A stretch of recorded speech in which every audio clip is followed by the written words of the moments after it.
కింద నుంచి మీకు ఎదుగుతున్నాను రా. ఇక్కడేం చేస్తున్నారు? మన టైం బాగుందిరా. ఎవడన్నా అప్పిస్తున్నాడా ఏంటి? కాదురా, ఉద్యోగాలు ఇస్తారమ్మన్నాడు. గురూజీ చూసారా, చౌదరి గారు చెప్పింది నిజమే. మరి శుక్రమాదేశ్ మొదలైంది. ఇంతకీ ఎవరా మహానుభావుడు? నమస్కారం. నమస్తే. అయినరా నేను చెప్పింది? ఆహా, సాక్షాత్ ఎంప్లాయ్మెంట్ ఎక్స్చేంజ్ నడుచుకుంటూ వస్తున్నట్టు ఉంది. పదండి పట్టేద్దాం. నమస్కారం సార్. నమస్తే. వీలే సార్ మా ఫ్రెండ్స్. నమస్తే. నేను చెప్పానుగా భగవాన్ గారు. ఆహా, పేర్లోనే దేవుడు ఉన్నాడు. లోపల కూడా పాజిటివ్ థింకింగ్ ఎక్కువ. ఇంతకీ మీరు ఇండియానా చైనీసా? India sir. మా ఫేస్ చూస్తారు అనిపించలేదు మీకు? భలే కామెడీ ఫీల్ అలా ఉన్నాడు. అవును సార్. నేను అడిగేది ఇండియన్ రెస్టారెంటా చైనీస్ రెస్టారెంటా అని. నేనేది ఓపెన్ గా డిస్కస్ చేయను కదా. పేరు చూసుకుల్లో డిస్కషన్ పెడతాడు అనుకుంటే వీటేంట్రా హోటల్ అంటున్నాడు. బాబు ఎట్ ఫీల్ అవుతున్నాడు. అంతా మీ ఇష్టం ఉంటున్నాడు సార్. ఫస్ట్ చైనీస్ రెస్టారెంట్ కి వెళ్దాం. నెక్స్ట్ అక్కడ డిసైడ్ చేద్దాం. చాలా ఇబ్బంది పడుతున్నట్టున్నారు. నువ్వు చేత్తో తినే బాబు. నేను జనరల్ గా చైనీసే ప్రిఫర్ చేస్తాను. బ్యాట్ కంటే తక్కువ ఉంటది కదా. రేపు నుంచి మేము కూడా ఇదే ఫాలో అవుతాం. ఇంతకీ మీకు స్టీల్ ప్లాంటా, షిప్ యార్డా, ఏషియాడా, జింక, బంకా? బంకా, హెచ్పిసిఎల్. ఇవన్నీ దేనికి సార్? దేనికేంటి? ఉద్యోగం చేయడానికి. మీకు ఎందులో కావాలో చెప్పండి. నేను అమలపోతున్నారా? ఏంటయ్యా డిస్కషన్స్? మాకు నీ ఛాయిస్లు ఉంటాయి అనుకోలేదు. మీరు సడన్ గా జింకు బంకు అంటే సింక్ అవడానికి కొంచెం టైం పట్టింది. అదే అదే జేసీ గారు టోపీలు పెట్టుకుని ఉద్యోగం అన్నారుగా. వీటిలో టోపులు పెట్టుకునే జాబ్లు ఎక్కడ ఉన్నాయండి? అన్నిటిలోనే ఉంటాయి. వాటిలో కూడా ఉంటాయి. వాచ్మెన్ ఉద్యోగం కావాలా? ఇంతకీ మీరు అనే జాబ్ ఏంటి సార్? నేను చెప్పేది టోపులు పెట్టుకునే ఉద్యోగం కాదు, టైల్ కట్టుకునే ఉద్యోగం. అది టైల్ కట్టుకోవటం మాకు రాదు. వాళ్ళు కడతారులే. ఇంతకీ మీకు జిఎం కావాలనా, ఏ జిఎం కావాలనా? అతను పిలుస్తున్నాడు చూడు బాబు. జిఎం అడిగితే ఎలా ఉంటుందంట? ఏజీఎం అంటే వెంటనే కొంచెం పెద్దదిగా ఉంది. అడుగు.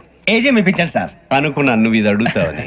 జిఎం అంటే జనరల్ మేనేజర్, ఏజిఎం అంటే అసిస్టెంట్ జనరల్ మేనేజర్. తూచండి, మాకు జిఎంఏ కావాలి సార్.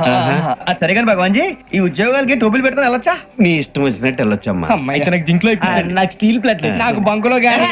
కన్ఫ్యూజ్ చేయగానే ఆయన్ని అందరికీ ఒక చోట ఇప్పించండి సార్. కలిసి పని చేసుకుంటాం. జీతం ఎంతండి? 30,000 అంటే 40,000. వడ్డీ ఎంత? అప్పు కాదయ్యా, నీకు ఇచ్చే జీతం. అంటే తిరిగి ఒక్కలేదా? ఫ్రస్ట్రేషన్ లో ఉన్నట్టున్నాడు. అవునండి. నువ్వు ఇచ్చిన వాళ్ళు తీసుకోరు. మాకు అవసరం కూడా అదే. అంతేకాదు ప్రతి నెల గ్రాట్యుటీ, పిఎఫ్, సిఎఫ్. బియ్యం కూడా సార్? ఏ నువ్వు యాక్ట్ చేస్తావా? భగవాన్ జీ, మీరు ఇదంతా ఎందుకు చేస్తున్నారు? ఊరికే మాత్రం కాదు. నేను మంచోడని చెప్పి నా కారు పెట్రోల్ లేకుండా వెళ్తుందా? వెళ్దాం. నేను ఇచ్చుకోవాల్సినవి ఉంటాయి కదా. ఇలా చూడు, అందుకని ఉద్యోగానికి వాళ్ళ ఆకారం తీసుకుంటా. మా గెటబుల్ చూసి మీరు అపార్థం చేసుకుంటున్నారు. మాకంత పొజిషన్ లేదండి బాబు. పోనీ నలుగురు కలిసి ఉద్యోగం చేసుకోవచ్చా? మీ దరిద్రం నాకు అర్థమైంది. థ్యాంక్స్. మీ నలుగురు కలిసి ₹1,00,000 ఇవ్వండి చాలు. నేను నమ్మను రా, డబ్బుల విషయంలో అసలు నమ్మను. నాన్నగారు మీరు అలా అంటాం భావ్యం కాదు. ఏదో జేసీ గారి సిఫార్సు వల్ల శని గారు సైడ్ అయ్యి శుక్రవారం మొదలైంది. ఉద్యోగం దానంతటి అదే వెతుకుంటూ వచ్చింది. అందుకని ఇంకేం కావాలో చెప్పండి. స్టీల్ ప్లాంట్ లో జిఎం అని పెద్ద పోస్ట్ అమ్మా. జీతం 30,000, నెల ప్రమోషన్లు, సిఎఫ్లు, డిఎఫ్లు, పిఎఫ్లు, బిఎఫ్లు. ఇవన్నీ నువ్వు చదివిన చదువుకే. అబ్బాబే, దీనికి చదువుకి సంబంధం లేదండి. చెప్పాను కదా, శుక్ర మహాదశ. అది దాని పవర్ అనుకోండి, ఎఫెక్ట్ అనుకోండి. ఈ రోజుల్లో కూడా గ్రహాలు ఎట్లా nonsense? అబ్బా ఏంటండి వాడన్న ప్రతిదాన్ని ఇలా కొట్టి పడేస్తారు. చిన్నప్పటి నుంచి లక్షల పోస్ట్ చదివించారు. అమ్మా నువ్వు లేని పోనీ పెట్టుకో. లక్షలు ఎక్కడైనా ఊరుకోరా, మాట వరుస కదాలే. ఒక 25,000 ఇస్తే వాడి జీవితం సెటిల్ అయిపోతుంది అంటున్నాడుగా. అంతగా ఆలోచిస్తారేంటండి? అమ్మా నాకు ఉద్యోగం రాగానే మీ అందరూ స్టీల్ ప్లాంట్ షిఫ్ట్ చేస్తే ఓకే. నువ్వు చెప్పేదంతా కరెక్టేనా? నాన్నగారు మీకు అంత అనుమానం అది ఇవ్వకండి.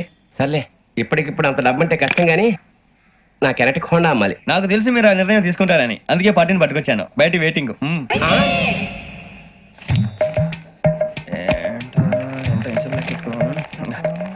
ఇవ్వండి. భగవాన్ జీ, మీతో నాకు కుదరదండి. మీరు తేడా మనుషులా ఉన్నారు. చూడటానికి అలా కనపడతాం కానీ తేడా మనుషులు కాదండి. ఇది ఎంతో లెక్క పెట్టండి. 5,000 తగ్గిందండి. ఆ విషయం నాకు ముందు చెప్పాలి కదా. ఇది తేడాతనం కదా. సర్దుబాటు కాక జరిగిన పొరపాటు. మా దరిద్రం మీకు తెలియదు కాదు. మీ ప్రాబ్లమ్స్ నాకు అనవసరం అండి. ఇప్పటికే మీ మూలంగా 3 లక్షలు బొక్క తెలుసా. మీరు ఫేస్ అంత చిరాగ్గా పెట్టకండి. రే ఆ గొలుసు ఎవరా? తొందరగా ఎవరా? ఆయన కోపం వస్తుంది. ఇదిగో తీసుకోండి. తీసుకోండి సార్ ప్లీజ్. భగవాన్ గారు మీ కోపం తగ్గిందా? కోపం కాదు వెంకటేశ్వర గారు, ఎందుకో భరించలేను. అది నా బలహీనత. ఇవన్నీ వదిలేయండి, ఇంకోసారి పొరపాటు జరగదు. మేము ఎప్పుడు జాయిన్ చెప్పండి, కొత్త బట్టలు కొనుక్కోవాలి. మీరు ఆ పనిలో ఉండండి. పొద్దున్నే గుడికి వెళ్ళి 9:30 కల్లా, మొన్న వచ్చారే ఆ ఆఫీస్కి వచ్చేయండి. మీ అపాయింట్మెంట్ ఆర్డర్స్ రెడీగా ఉంటాయి. 8:30కి వచ్చేస్తాం. మీరు వచ్చిన వాళ్ళ తలుపులు తీరు. మీ కంగారు నేను అర్థం చేసుకోగలను. ఇంతకాలం పని లేక స్తంభించిపోయిన మీ జీవితాలు ఇక నుంచి వేగం పుంజుకుంటాయి. ఆయన ఉన్నారా? ఎవరు? భగవాన్ గారు. మీరెవరు? ఆయన క్లోజ్ ఫ్రెండ్స్. సరే లోపల రండి. పదా సార్ వీళ్ళు భగవాన్ క్లోజ్ ఫ్రెండ్స్ అంటారు. సరే నువ్వు వెళ్ళు, నేను మాట్లాడతా. సార్ మీరంతా భగవాన్ స్నేహితులా అవును, అలాంటి స్నేహితులు ఉన్నందుకు గర్వపడుతున్నాం. సరే, ఏంటి సంగతి? ఏముంది, మా అపాయింట్మెంట్ ఆర్డర్ చేస్తే పట్టుకులు చేరిపోతాం. ఈ రోజు గురు పౌర్ణమి, మంచి రోజు. అపాయింట్మెంట్ ఆర్డర్ ఏంటి? మీకు అందాల్సిన నీకు అందనట్లేదు. ఏంటది? ఏంటంటావేంటి? ఒక్కోడు 25,000 ఇచ్చాం. భగవాన్ గారి హెల్పింగ్ నేచర్ కాబట్టి తక్కువ రేటుకి ఒప్పుకున్నాడు. ఇంతకీ ఇది ఏ ఆఫీసో మీకు తెలుసా? తెలుసుకోవాల్సిన అవసరం మాకు లేదు. కానీ చెప్పాల్సిన అవసరం మాకుంది. యాంటీ కరప్షన్ బ్యూరో, అంటే అవినీతి నిరోధక శాఖ. లంచం తీసుకోవటమే కాదు, ఇవ్వటం కూడా నేరం. మీ భగవాన్ గారు ఒక 420. మా బాబుకి ఇన్ని తిట్లు వచ్చిన విషయం నిన్నే తెలిసింది నాకు. ఇంతవరకు మా బాబు నా ఒట్టుమే చేయలేదని మీ అందరితో గర్వంగా చెప్పుకునేవాడిని. First time man handing record దొరికింది. తక్కువే నా గోల్ చెలుగు లాగేస్తాడు. అరే కోపడకండి రా, వాడు ఇక్కడే దొరుకుతాడని మా ఫ్రెండ్ చెప్పాడు. తొక్క దొరుకుతాడు. మీకు జింక్ లో కావాలనా, బంక్ లో కావాలనా, స్టీల్ ప్లాంట్ లో కావాలనా, షిప్ యార్డ్ లో కావాలనా? అంటే ఎక్కడ పడితే అక్కడ ఇప్పిస్తారా సార్? ఎక్కడ పడితే అక్కడ, ఎలా కావాలంటే అలా చేసుకుందాం, ఇబ్బంది ఏమీ లేదు. ఆపరేషన్ లో కావాలనా? అవి గేమ్స్ కదా సార్. ఆ స్పోర్ట్స్ కోటాలు ఏమయ్యా? ఏమైంది సార్? ఉద్యోగాలు ఇప్పించమని ఎంట పడుతున్నారు. నువ్వు టచ్ లో ఉండు, ఫోన్ చేయ. అలాగే సార్.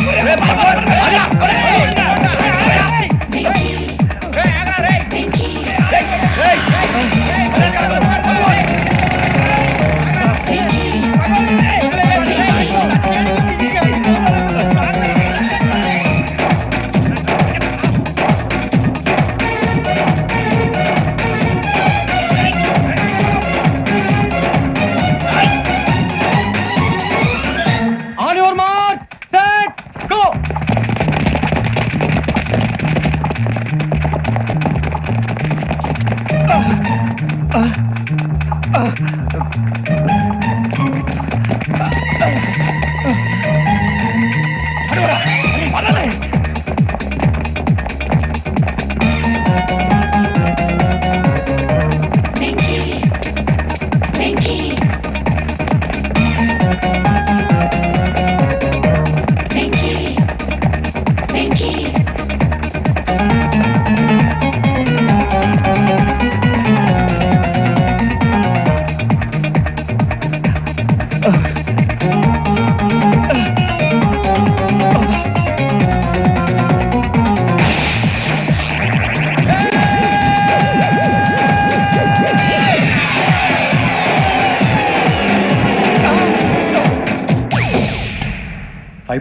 అవును సార్.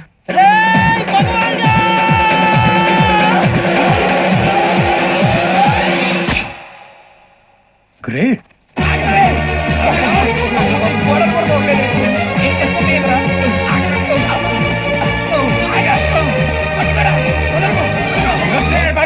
మీ నలుగురు సెలెక్ట్ అయ్యారు. దేనికి?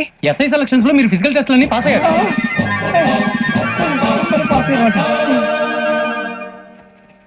కానీ మేము అప్లై చేయలేదు సార్.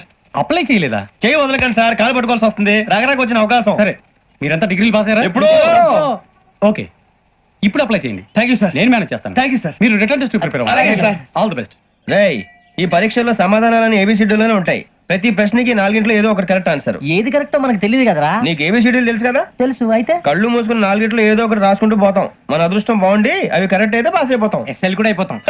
వారిని ఏబిసిడీలు వస్తే అసైల్ అయిపోతాం అని తెలిస్తే నాన్న కష్టాలు పడి డిగ్రీలు చేసేవాళ్ళం కాదు కదరా. రెడీ, స్టార్ట్ చేద్దాం. నీ ఇష్టదేమో ఆంజనేయ స్వామి. వేసుకో. నీ ఇష్ట పొలిటీషియన్ వాజ్పేయి. ఏబిసిడీలో రావాలి. నేషనల్ లెవెల్లో కాదు, స్టేట్ లెవెల్లో 7. స్టేట్ అయితే చంద్రబాబు నాయుడు. సిఎస్కో. నీకు ఇష్టం క్రికెటర్ ఎవర్రా? Mister dependable. ఆడేవడరా? ఓ నీ క్రికెట్ లో విజ్ఞాన ప్రదర్శనలో ద్రావిడు. డిఎస్కో. వేసావా? నీకు ఇష్టమైన నటుడు? బాలకృష్ణ. సమర్సింహారెడ్డిలో డీటెయిల్స్ వద్దు, బిఎస్కో. అయిపోయిందిరా. అందరూ దీన్నే ఫాలో అవ్వాలి. రాత్రికి ఏబిసిడీలు బాగా బట్టి పట్టండి.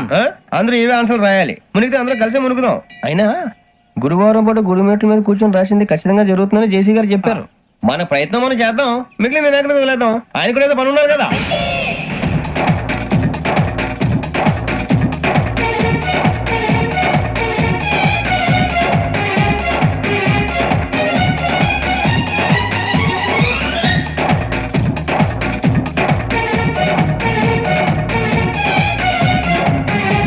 ఏమిటి అప్పుడే వెళ్ళిపోతున్నారు? మేము దేవుడిని నమ్ముకున్నాం, అందుకే ఫాస్ట్. వాళ్ళని నమ్ముకున్నారు, అందుకే లేట్. అర్థం కాల. మా కాన్సెప్ట్ నీకు అర్థమైతే గుండా సత్తావు. వస్తా.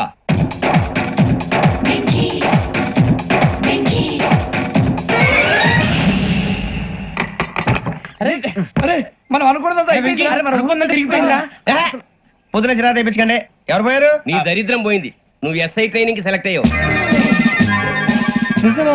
నమ్మలేకపోతున్నాను. అన్న తండ్రి నేనే నమ్మలేదు, వాళ్ళు నమ్మారు. నాన్న నోరు తెరవరా. వాడు ఇంకా మొహం కడుక్కోలేదమ్మా. వాడికి ఏం కొత్త కదమ్మా, నువ్వు పెట్టవే. అమ్మా చాలా సంతోషంగా ఉంది. ఈ సంతోషాన్ని వెంటనే చౌదరి గారితో పంచుకోవాలి. డేయ్, ఎవడన్నా సంతోషాన్ని కన్నవాళ్లతోటో కట్టుకున్న దాంతోనో పంచుకుంటాడు. నువ్వు మాట్లాడితే దరిద్రుడు జేసీ గారితో. నాన్నగారు మీకు 1,00,000 సార్లు చెప్పాను ఆయనే అనొద్దని. నేను ఈ రోజు పొజిషన్కి వచ్చానంటే ఆయనే కారణం.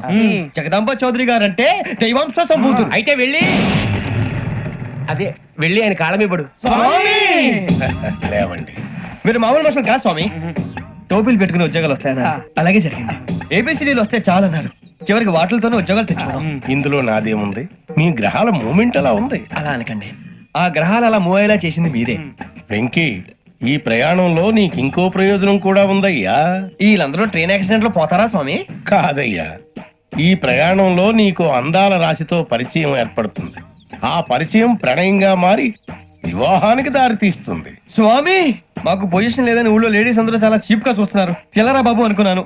చల్లటి వార్త చెప్పారు. మరి మాకు నీకింకా కొంతకాలం బ్రహ్మచర్యం తప్పదు. వీళ్ళకి ఇప్పుడు అప్పుడే తొందరగా ఉందిలేండి. మేము బయలుదేరుతాం స్వామి. మిక్సెల్ టచ్ లో ఉంటాం. శుభం.